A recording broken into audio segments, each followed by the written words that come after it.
Meu nome é Ezio Rosa, eu moro no Cangaíba, na zona leste de São Paulo, e eu sou o criador e o escritor do Tumblr Bichanagô.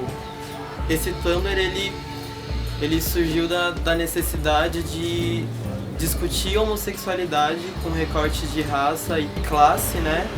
E aí e também trazer essa questão de apropriação do espaço público, né, para pessoas LGBTs e negras. Porque quando a gente se assume LGBT, né, a, a ideia é que a gente vá andar com os nossos semelhantes, né? Então, onde a gente encontra esses semelhantes, né? No centro da cidade, né? No Aroche, na República, na Roosevelt. Porque eu não posso exercer a minha afetividade no bairro que eu moro, né? Por que eu preciso me deslocar para tão longe para poder exercer essa afetividade? Por causa do Tumblr, eu pude ter contato com outras quebradas, né? E com outras pessoas que também, de alguma forma, estão tentando trazer essa discussão para a quebrada que ela mora. Tá rolando um movimento bem interessante, pensando em questão de representatividade na periferia, né? De grupos, por exemplo, como o Coletivo Transação, do Cantinho do Céu no Grajaú, que conseguiu estabelecer um diálogo direto com a cena de hip hop, que é bem forte no Grajaú e que a gente sabe que é uma cena que ela é machista, que ela é homofóbica, que ela é misógina. E é um coletivo LGBT, né, que conseguiu estabelecer esse diálogo. A partir desses coletivos, eu acredito que as políticas públicas elas possam alcançar de uma forma um pouco mais rápida e efetiva, né? Quando a gente pensa nos dilemas que uma pessoa LGBT e negra carrega, você pensa diretamente nesse não lugar, porque quando você vai tentar trazer essa questão do racismo, por exemplo, dentro do movimento LGBT, você encontra várias dificuldades. E aí quando você vai no movimento negro discutir sobre homofobia, por exemplo, acontece a mesma coisa, né? É bem difícil você conseguir encontrar representatividade negra e gay, pelo menos durante todo o tempo que eu estive na escola. O que eu tinha como exemplo de gay e negro era o Jorge Lafon, né? E não necessariamente eu tinha isso como uma coisa positiva, né? Porque é o que as pessoas usavam para fazer chacota. Quando você tem algum tipo de representatividade negra e LGBT, vai ser uma coisa completamente coisificada. Sei lá, quando você coloca no Google gays brancos, vai ter um tipo de imagem. E aí quando você coloca gays negros, vai aparecer um monte de homens musculosos e usando cueca e prints de filme pornô. E quando você tem, por exemplo, a Globo colocando um casal de gays brancos na novela, eu acho que a exposição ela é importante por ser provocante, né? Por provocar essa discussão na padaria, dentro de casa, no ponto de ônibus, mas ao mesmo tempo que você vai ter uma parcela X de pessoas LGBT sendo representadas, você vai ter uma parcela muito maior não sendo representada, né? O Arthur Romeu, ele escreveu uma carta que se chama Carta Aberta de um Homossexual Negro, e foi essa carta que fez com que eu escrevesse, né? Que eu começasse a escrever, porque eu consegui me enxergar na carta dele em tudo que ele falava sobre os dilemas diários. E essa representatividade ela importa muito porque é um trabalho de formiguinha, né? É um trabalho que ele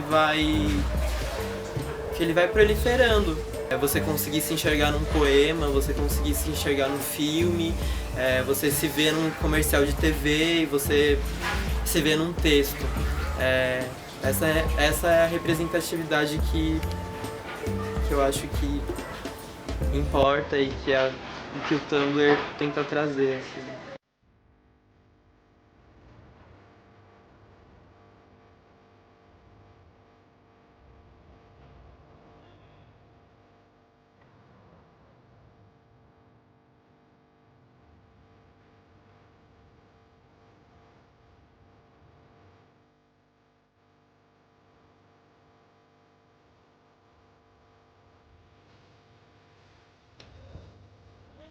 essa parada do colorismo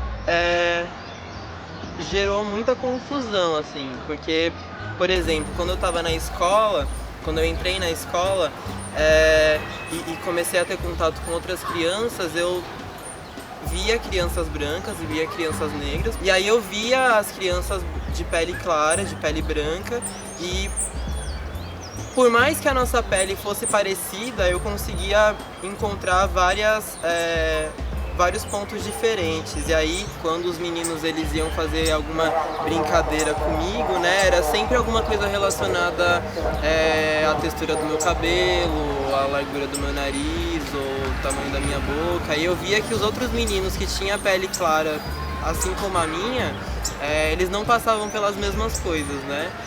E na minha família, até as próprias pessoas que têm a pele escura, elas não se reconhecem como negras, né? Elas são as morena clara, negra clara, marrom bombom, todas essas coisas.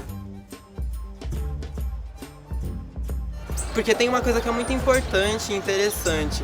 Quando você pensa em pessoas caucasianas, você vai ter pessoas mais amareladas, mais rosadas, mais bronzeadas do sol. E, no entanto, essa branquitude ela nunca vai ser questionada, né? Ela nunca vai ser colocada em xeque. E aí, quando você tem pessoas negras com a pele mais clara, isso é colocado em xeque. Por quê? Porque ter as pessoas negras desarticuladas faz parte da estrutura racista que move todo o resto, né? Então, quanto menos pessoas se reconhecer como negra, mais o processo de branqueamento da população que se deu lá na época da escravidão tá dando certo, né? Porque é isso que eles queriam, né? Que as pessoas elas se reconhecessem como qualquer outra coisa, menos como negro. A gente não pode deixar de falar de lugar de fala, né? De bom senso, semancol, né? Porque, por exemplo, embora eu saiba que os policiais, a abordagem policial seja feita através de um fenótipo, a cor ela vai ser predominante sim. E essa é uma vivência que eu não tenho, né? E por eu não ter essa vivência, não é uma coisa que eu vou falar e que eu vou...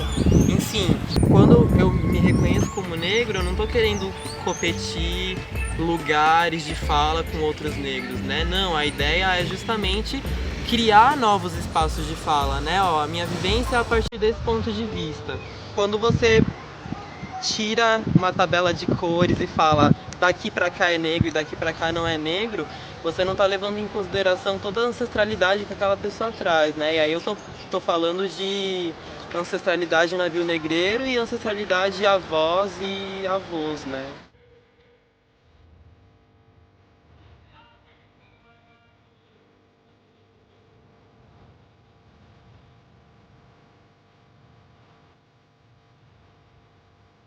Essa identidade que ela não é nem norte-americana e nem africana, ela ela é importante para o pertencimento, né? Para a sobrevivência, assim. Ela é tão forte e tão genuína por causa de todos esses anos de silêncio e de todos esses anos de não saber quem nós somos.